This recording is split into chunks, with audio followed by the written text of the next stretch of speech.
စာမွေးပွဲတွေမှာအမြဲတမ်းတုံညမှတ်ပဲရနေတဲ့လှပတဲ့မိန်းကလေးတစ်ယောက်ရှိပါတယ်။ဒါပေမဲ့သူမကဂရုမစိုက်ပါဘူး။ဘာလို့လဲဆိုတော့ဒီကျောင်းကအမှတ်တွေနဲ့ရှင်ပြိုင်တာမဟုတ်ပဲအလှပနဲ့ရှင်ပြိုင်တာဖြစ်လို့ပါ။ကျောင်းသားတိုင်းရဲ့ဖုန်းထဲမှာသူတို့ရဲ့အလှပအဆင့်သတ်မှတ်ချက် beauty ranking ကိုရှင်းရှင်းလင်းလင်းပြသထားပါတယ်။ထိပ်ဆုံး10ယောက်ကတော့သမရအဆောင်မှာနေခွင့်ရပြီးကိုယ်ပိုင်စေကံတွေကိုပါရရှိကြပါတယ်။အဆင့်နှိမ့်တဲ့သူတွေကတော့နေရာတိုင်းမှာခွဲခြားဆက်ဆံခြင်းခံရပါတယ်။ဒါကြောင့်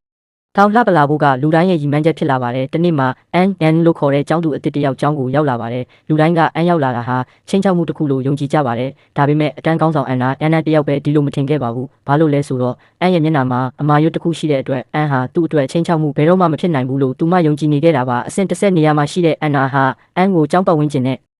အသားကျစေဖို့အတွက်မင်းသမီးအဆောင် Princess Building ကိုခေါ်သွားခဲ့ပါတယ်။ဒီနေရာကိုထိပ်ဆုံး10ယောက်ကသာဝင်ခွင့်ရတာဖြစ်ပြီးတခြားသူတွေကတော့တစ်ချိန်တည်းသာဝင်ခွင့်ရပါတယ်။အန်နာကအန်ကိုအစားဖို့တတိပေးခဲ့ပါတယ်။ဒီစကားကိုကြားတဲ့အခါအန်ကခပ်ဖောဖောပြုံးလိုက်ပါတယ်ပြီးတော့ချောကလက်ကိုဖြည်းဖြည်းချင်းထုတ်ပြီးစားပါတော့တယ်။ချောကလက်စားနေတာကိုမြင်တော့အန်နာကသူ့ကျောင်းစည်းမျဉ်းတွေမတည်သေးဘူးလို့ထင်ခဲ့ပါတယ်။ဘာလို့လဲဆိုတော့ချောကလက်မှာအစီတွေအများကြီးပါဝင်ပြီးခဏစားရင်ဝိတ်တက်လွယ်လို့ပါဒီအချက်ကြောင့်အန်နာကချောကလက်ကိုလုံးဝမစားရဲခဲ့ပါဘူး။ဒါပေမဲ့အန်ကအရသာခံပြီးစားနေတာကိုမြင်တော့သူမလည်းမစားဘဲမနေနိုင်ပဲတခိုက်စားလိုက်မိပါတယ်အဲ့ဒီချောကလက်တခိုက်ကြောင့်ပဲ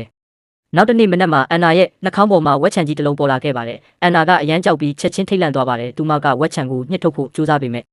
နောက်တစ်စက္ကန့်မှာပဲဝက်ချံကပေါက်ထွက်သွားပါလေရောဒီမျက်နှာပေါ်ကဝက်ချံကြောင့်ပဲသူမရဲ့အဆင့်ကထိုးဆင်းသွားခဲ့ပါတယ်အသစ်ပြောင်းလာတဲ့ကျောင်းသူအန်ကကျောင်းရဲ့10ယောက်မြောက်အလှဆုံးမိန်းကလေးဖြစ်လာခဲ့ပါတယ်အချို့စားရင်ဝက်ချံထွက်တတ်တယ်လို့ကြားဘူးတဲ့အတွက်အန်နာဟာချက်ချင်းပဲအန်ရဲ့ချောကလက်ကိုတတိယသွားပါတယ်အန်နာကအရာရာကိုအန်ရဲ့အပေါ်မှာပဲအပြစ်ပုံချခဲ့ပါတယ်နေ့လည်စာစားချိန်မှာအန်နာကအရင်ကအတိုင်းအဆင့်မြင့်စားတောက်ဆိုင်ထဲကိုဝင်သွားခဲ့ပါတယ်ဒါပေမဲ့သူမရဲ့အဆင့်ကဆက်တစ်ဖြစ်သွားပြီဆိုတာကိုမေ့သွားခဲ့ပါတယ်ဝန်ထမ်း2ယောက်ကသူမကိုချက်ချင်းတားလိုက်ပါတယ်အန်ကသူမကိုစားဖို့အတွက်ဖိတ်ခေါ်ပေးမဲ့လေအန်နာကအန်ရဲ့ကျင်နာမှုကိုလုံးဝအတိမတ်မပြုဘဲရိုးစားတောက်ဆိုင်ကိုတန်းသွားခဲ့ပါတယ်ဒါပေမဲ့သူမရဲ့ခွက်ထဲမှာရင်ကောင်တစ်ကောင်ကိုတွေ့လိုက်ရလို့ကြောက်လန့်တကြားနဲ့လက်ဆေးဖို့အိမ်သားကိုပြေးသွားခဲ့ရပါတယ်အိမ်သားတွေကိုရှောက်ဝင်လိုက်တာနဲ့နေရန်ပေါ်မှာပတက်တကောင်တွားနေတာကိုသူမမြင်လိုက်ရပါတယ်မင်းသမီးအဆောင်မှာရှိတဲ့သူမရဲ့အရင်ဘဝကိုပြန်ရောက်ဖို့အတွက်အန်နာကသူမရဲ့ဝက်ချံတွေအကုန်လုံးကိုဖယ်ရှားပစ်ဖို့ဆုံးဖြတ်လိုက်ပါတယ်ညဘက်မှာသူမအလှအိတ်ဆက်ခြင်းနဲ့အိပ်ပျော်နေတော့ရုတ်တရက်အိမ်မက်ဆိုးတစ်ခုကြောင့်နိုးလာခဲ့ပါတယ်နိုးလာတဲ့အခါမှာတော့သူမရဲ့ဝက်ချံတွေပိုဆိုးလာပြီးအဆင့်က21အထိကျဆင်းသွားတာကိုတွေးလိုက်ရပါတယ်ဒီလိုဆက်ပြီးကျဆင်းနေမယ်ဆိုရင်မင်းသမီးအဆောင်မှာဘယ်တော့မှပြန်မနေရတော့ဘူးလို့တွေးမိပြီးသူမစုဆောင်းထားသမျှငွေတွေအကုန်လုံးကိုအလှကုန်ပစ္စည်းအပုံလိုက်ဝယ်ယူပြစ်လိုက်ပါတယ်2ရက်ကြာပြီးတဲ့နောက်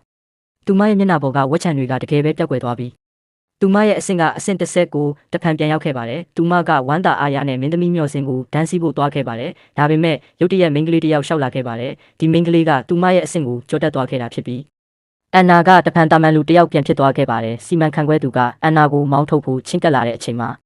အန်ကအချိန်မီပေါ်လာပြီးသူမကိုကယ်တင်ခဲ့ပါတယ်ပြီးတော့အန်ကသူမအတွက်ဒန်းကိုတွန်းပေးဖို့အန်နာကိုဖိတ်ခေါ်ခဲ့ပါတယ်အန်ရဲ့မာနကြီးတဲ့အမူအရာကိုမြင်လိုက်ရတဲ့အခါအန်နာဟာပိုပြီးဒေါသထွက်လာခဲ့ပါတယ်သူမကအန်ကိုပြင်းထန်တွန်းလိုက်တဲ့အတွက်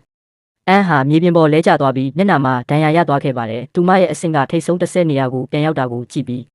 သူမလှည့်ကမင်းသမီးမျောစင်စီပြန်သွားခဲ့ပါတယ်အဲ့ဒီအချိန်မှာအန်ကမကောင်းတဲ့အပြုံးတစ်ခုကိုဖော်ထုတ်လိုက်ပါတယ်ဆိုတာကိုသူမမသိလိုက်ပါဘူးအန်နာနဲ့ပတ်သက်တဲ့အရာအလုံးဟာအန်ရဲ့ထိန်းချုပ်မှုအောက်မှာရှိနေပါတယ်ဆိုတာရှင်းရှင်းလင်းလင်းသိတာနေခဲ့တာပါ